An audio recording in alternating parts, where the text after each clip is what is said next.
bonjour Henri. Bonjour Emmanuel.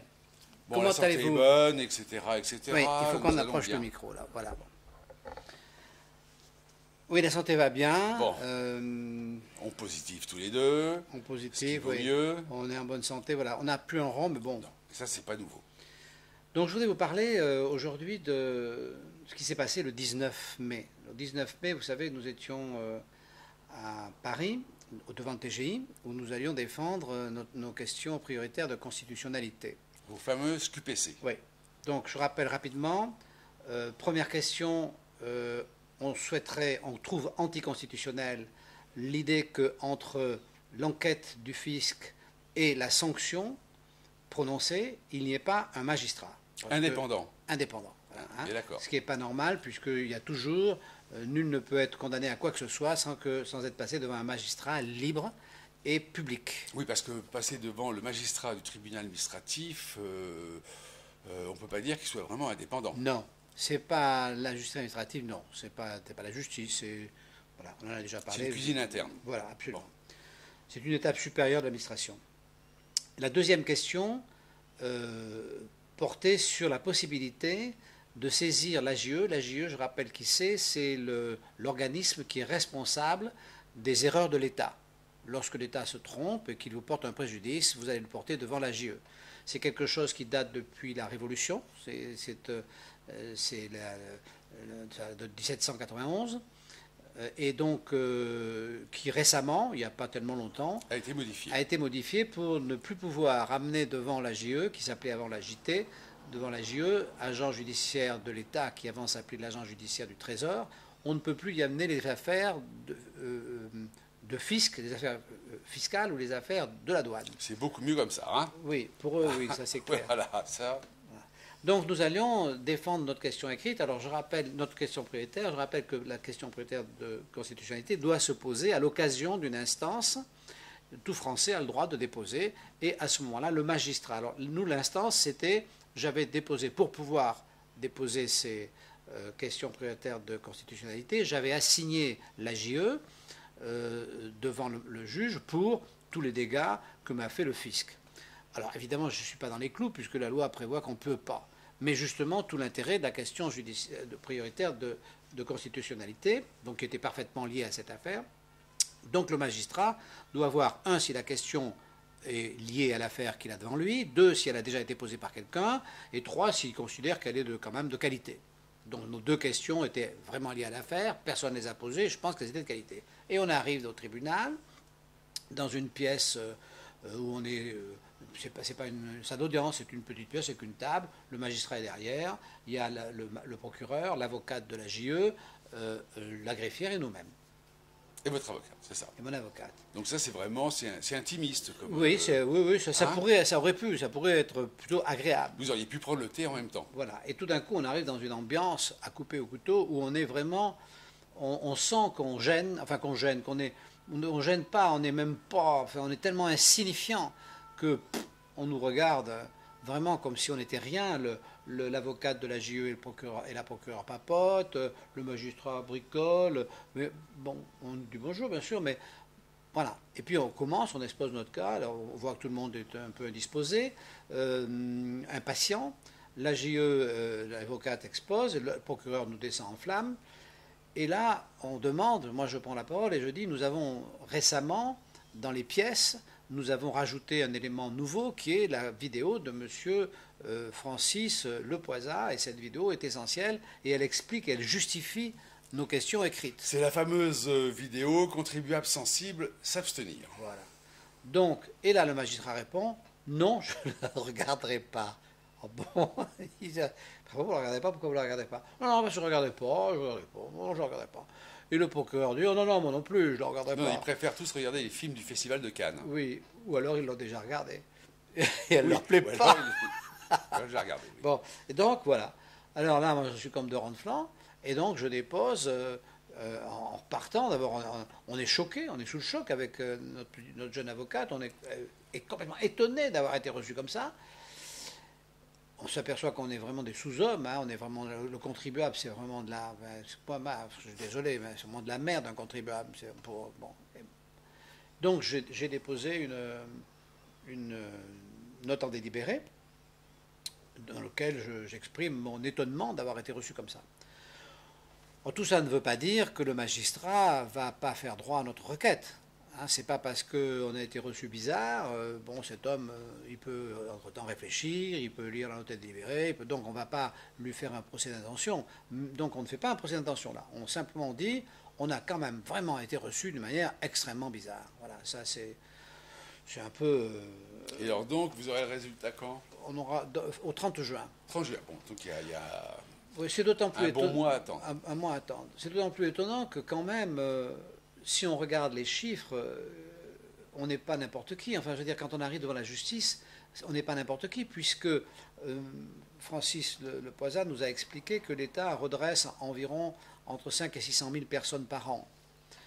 500 600 000 personnes, ça inclut les 40 000 où il y a des redressements, où les agents viennent sur place, et puis les autres sont faits sur pièce, de leur bureau. De leur bureau, voilà. La moitié, nous dit Francis Le Poisat, n'a aucune assise réelle. C'est-à-dire que la moitié qui sont envoyées sont des fausses factures. Donc ça fait entre 250 et 300 000. Des faux redressements, quoi. Oui, ce sont des faux redressements, donc une fausse facture. Donc quelque part, un peu une escroquerie. Alors la mesure d'escroquerie, donc ces magistrats, ils reçoivent, nous on est les victimes, hein, on est des victimes. Oui. Bon, et on est environ 200 à 300 000 victimes en France. Alors vous savez combien il y a de cambriolages dans toute la France dans l'année? Non, dites-moi. 300 000. Ce qui est le même chiffre. Voilà. Pas mal, non? Oui, ça fait un beau rapport. Ouais. Donc ça veut dire que si nous, on ne compte pas, toutes les autres victimes de tous les cambriolages ne comptent pas non plus. Quand on nous dit oui, mais les contrôles fiscaux, ce n'est pas un problème de société. Enfin, quand il y a 300 000 fausses factures, excusez-moi, c'est un problème de société quand même, objectivement. Voilà. Donc voilà, c'était ça dont je voulais vous parler parce que j'ai été un peu surpris. Bon, on continue. Oui, il me semble que vous avez des livres. On rentre dans la rubrique littéraire tout de suite. Oui, hein. Littéraire, on peut pas. On a déjà expliqué que c'est pas une rubrique littéraire. Hein. On a déjà expliqué que. Non, ce sont des livres qui ont quand même un certain rapport avec nos affaires. Oui. Puis avec notre envie de discuter avec vous. Ça va, Emmanuel, parce que vous avez l'air rêveur là. Non, parce que je sais pas. Alors, il faut qu'on vous dise que c'est quand même la deuxième fois. Non, je sais pas. La première fois, ça n'a pas marché, le son n'a pas marché, puis là, il est un peu en colère. Donc je ne sais pas de quel livre vous allez nous parler. Oh. Bon, alors nous allons parler d'un livre de Marie-Claire Bergère qui s'appelle Chine, le nouveau capitalisme d'État. Voilà. C'est un livre qui est tout à fait intéressant parce que moi j'ai été attiré par ce livre. Alors il a 2 ans ce livre, donc à mon avis il n'est pas complètement à jour. Obsolète. Oui, mais il est quand même pas. Il n'est pas obsolète, mais enfin il n'est pas à jour dans la mesure où ça a bougé depuis ces 2 ans. Hein. Ils s'en sont mis encore plus dans la poche. Oui, alors, ce que nous explique Madame Bergère, c'est que la Chine et la France, c'est un peu le même système.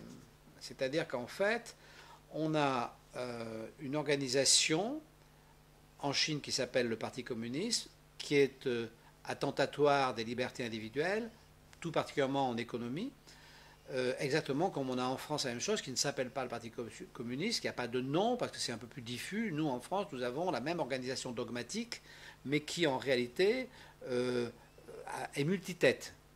Nous, c'est les syndicats, c'est une partie des fonctionnaires, c'est une partie de la classe politique qui représente ce dogme. Tandis qu'en Chine, c'est un seul parti, le Parti communiste. Alors ce dogme a la particularité de s'occuper de l'économie. Et de s'occuper de l'économie avec la force de la politique. C'est-à-dire, on peut considérer, quand on a lu ce livre, on comprend que la Chine est un lieu de capitalisme sauvage. C'est-à-dire qu'au nom du bénéfice et de l'argent, qui est mis en œuvre, une économie mise en œuvre par l'État, les gens sont broyés. Voilà. Alors, une partie de cet argent gagné est remis au pot pour la collectivité, mais une grosse partie est kidnappée par ces capitalistes sauvages. Par ces seigneurs qui, en fait, ont pris le pouvoir. Hein. C'est-à-dire qu'on est dans le cadre où, se vantant d'être les chefs de la meute, et donc pour le bien public, ils font du business pour le bien public, ils font l'économie, et dans cette économie, ils la font avec la violence de l'économie étatisée, c'est-à-dire de l'économie auquel on donne la force. Vous savez qu'en économie, on a déjà souvent parlé, la force est exclue. Dans une économie normale, à la place de la force, il y a la concurrence. Oui. C'est ce que les gens appellent la main invisible. Alors, dans cette histoire de main invisible, il y a souvent des gens goguenards qui disent oui, on ne voit pas la main invisible. Ils pensent que la main invisible, en fait, ça serait fait pour redistribuer. Personne n'a jamais dit que la main invisible était faite pour redistribuer. La main invisible est faite pour que l'économie s'organise d'elle-même, grâce à la concurrence. Mais ça ne redistribue pas. La redistribution, c'est un autre problème. D'ailleurs, le Parti communiste ne redistribue pas non plus. Non, hein. En Chine, non. Ou très peu. Si, ils font des efforts, mais très peu et puis très mal. Voilà. Donc, oui, très mal. Nous avons le téléphone qui sonne et nous allons l'éteindre. Voilà. Donc, je voudrais vous lire quelques passages de ce livre. Donc, si je comprends bien, là-bas, tous ceux qui sont les capitalistes sauvages sont la 3e, 4e génération de ceux qui étaient au pouvoir sous Mao, par exemple. Ceux qui ont pris le pouvoir, voilà. C'est la 4e ou 5e génération. La plus grande partie, c'est la 4e génération, même arrive la 5e, des révolutionnaires. Voilà, mais des guerriers révolutionnaires. Mais ils ne sont plus des guerriers, ce sont des gens qui ont fait de hautes études maintenant. Voilà. Et en fin de compte, c'est leurs énarques. Exactement. Hein, exactement. C'est exactement ça. C'est des gens qui ont été formés dans des études maintenant, dans des écoles qui sont, la plupart sont venus en Occident d'abord. Ensuite, maintenant, ils se forment eux-mêmes, mais ils sont intelligents. Voilà. Ce ne sont pas des despotes comme on peut en voir, comme on pouvait en voir en Amérique du Sud ou encore dans les pays arabes.